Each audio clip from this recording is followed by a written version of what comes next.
Welcome to Surrender School. Mission statement at Surrender School, we recover. Our mission is to share 12-step and other supportive recovery solutions with those who want a healthy relationship with food. We are not an official 12-step meeting, but we do try to adhere to the spirit of the traditions. If Surrender School has helped your recovery at all, please consider donating. There's a yellow donate button at the bottom of the landing page for our website.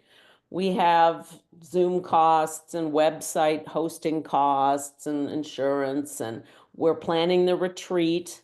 I think when Joy gets back, we'll be starting into that in earnest. So I'm sure there will be costs associated with that.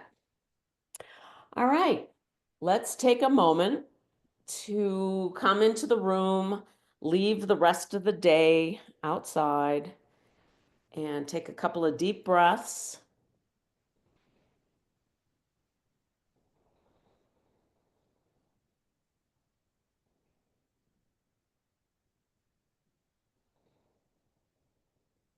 Feel your feet on the floor. Get present and grounded. Higher power, help us to set aside everything we think we know to leave space for what we have yet to learn. Okay. Okay. Today I want to talk about a concept that has been super useful to me in my abstinence and in other parts of my recovery, and quite frankly, in life in general. And that is the concept of anti-fragility. Now, this concept comes out of the mental toughness literature. Now, mental toughness research comes out of the work with military special ops like Navy SEALs and elite professional athletes like, the superstars of all of the professional sports teams. Now, in my musings around the mental obsession, because I'm very nerdy, and when me and my higher power go out and sit on the patio and have a cup of cacao and think grand thoughts, this is the stuff that goes through my head. So I started thinking about the mental toughness research as it would apply to us with food addiction, with abstinence and recovery.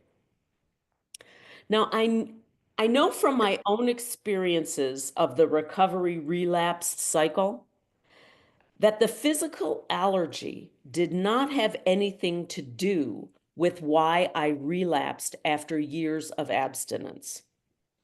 My relapses have always been about the mental obsession, taking the first bite after years of food neutrality. So let's dig in. Okay, obviously, anti-fragility is the opposite of fragility. There is a continuum here. You have fragility, you have resilience, and then you have anti-fragility. When we're fragile, we crumble at the first sign of difficulty in our abstinence. We give in because we feel hungry. We buckle in the face of tortilla chips brought to the table at a Mexican restaurant. We cave to the pressure at a dinner party to just have a bite. A bad day at work gives us the perfect excuse to eat. When we're fragile, we quickly succumb to any temptation or excuse to eat our alcoholic foods.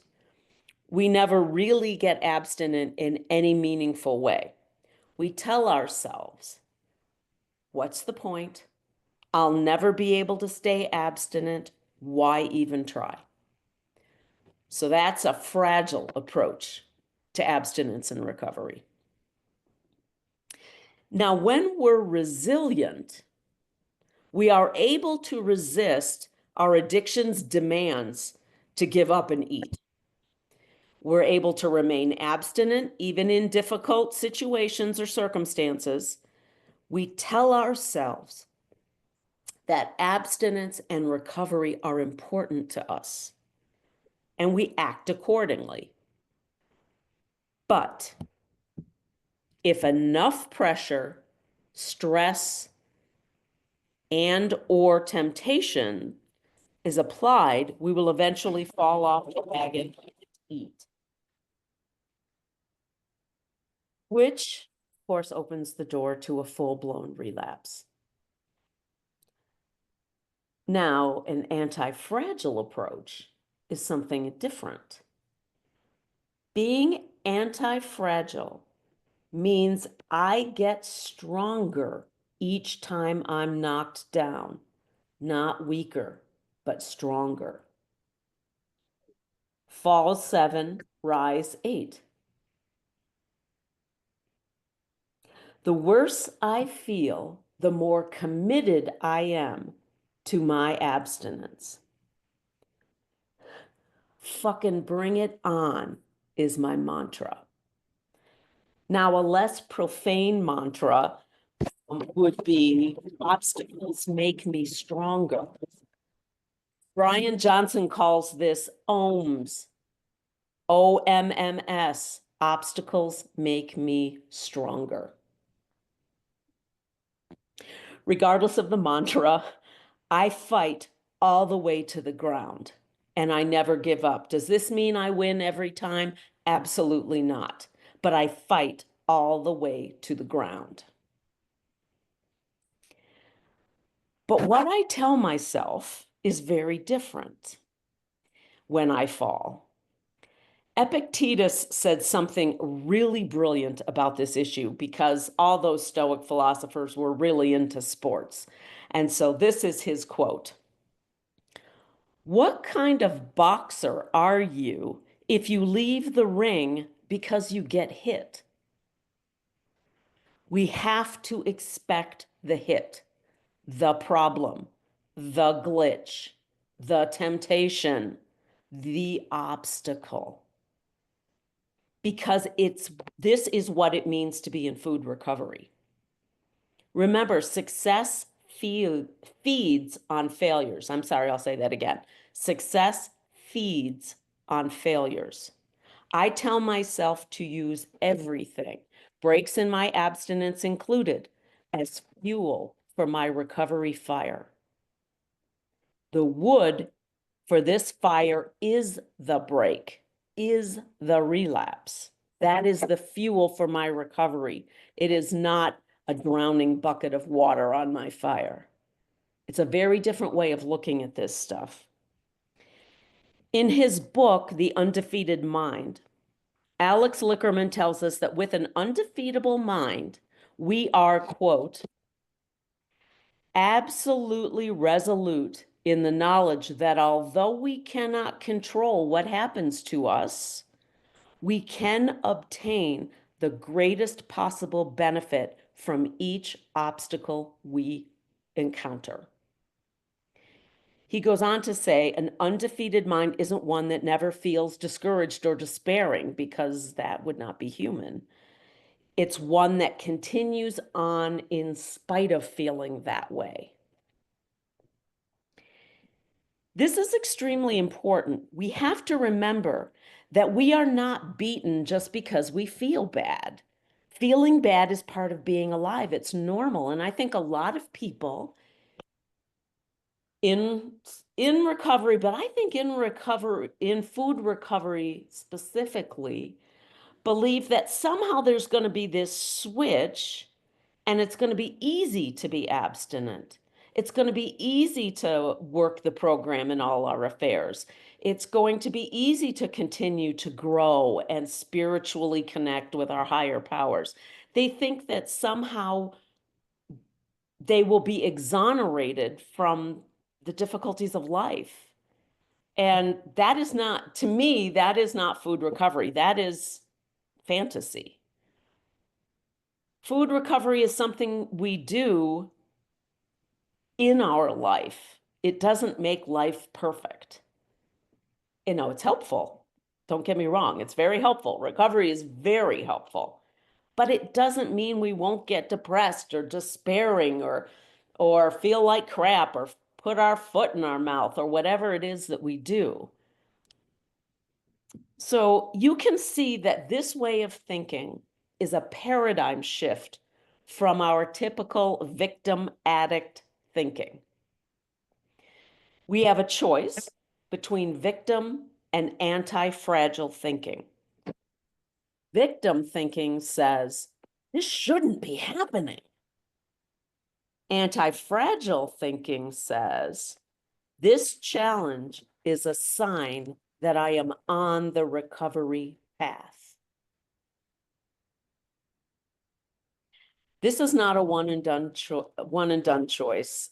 We make this choice between victim and anti-fragile thinking again and again and again every day.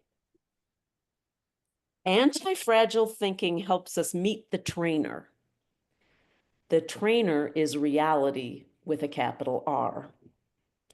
Reality gives us workout sessions, gives us opportunities to practice.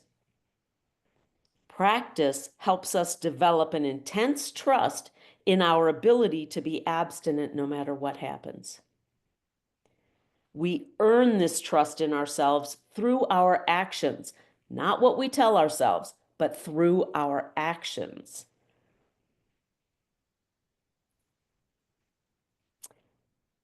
So, expect glitches in your abstinence. Expect glitches in your recovery.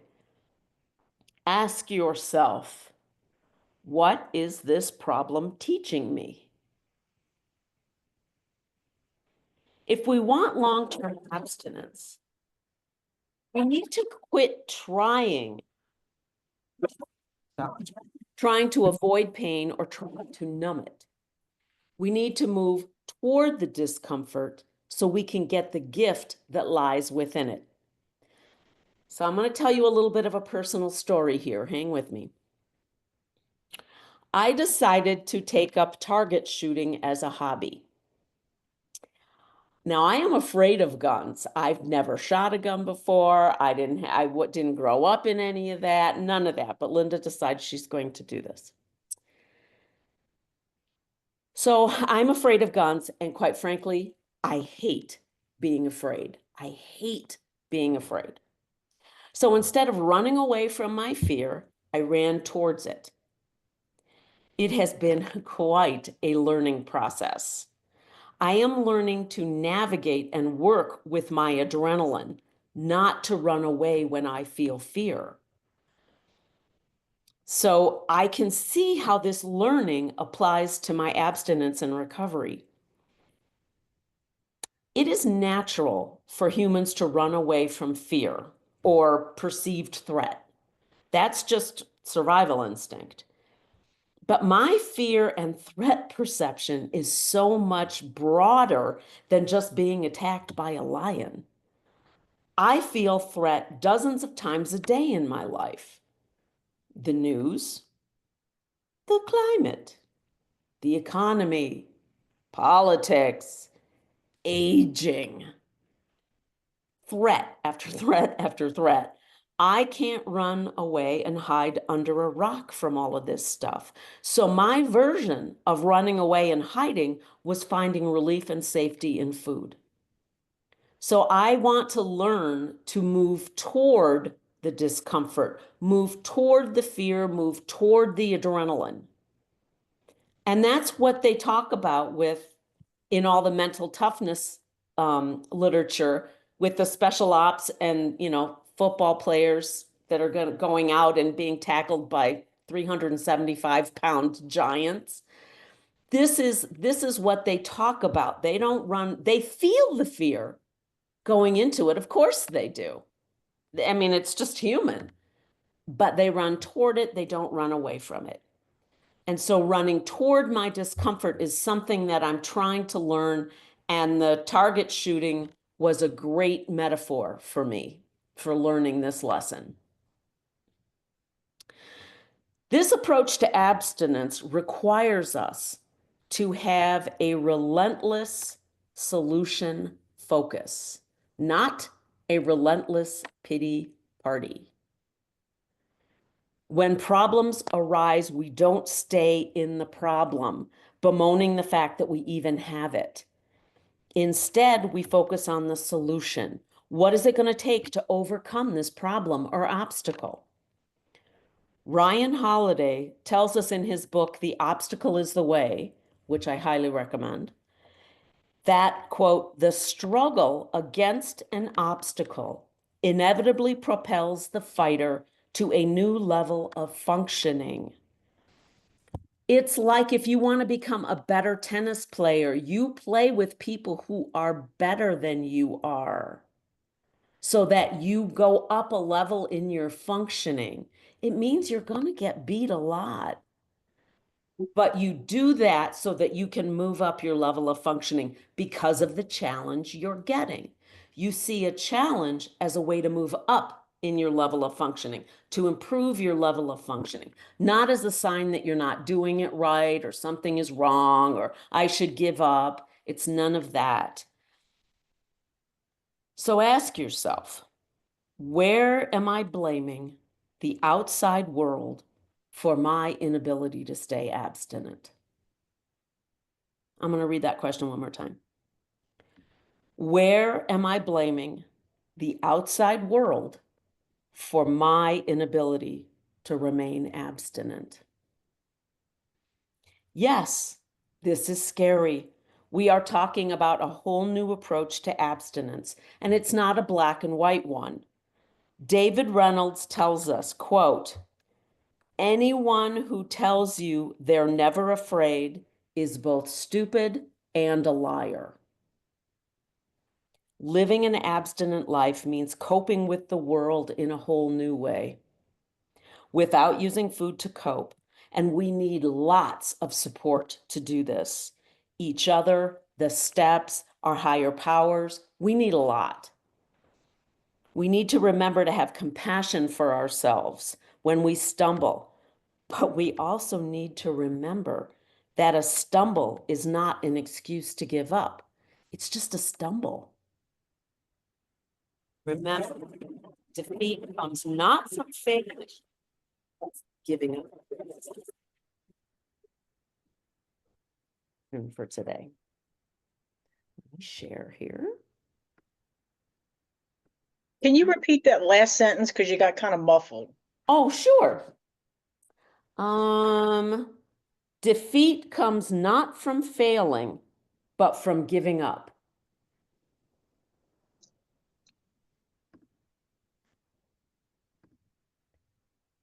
Okay, here's our question. What obstacles or challenges make you crumble and give up on your abstinence? What does crumbling and giving up look like for you? Thanks for recovering with us.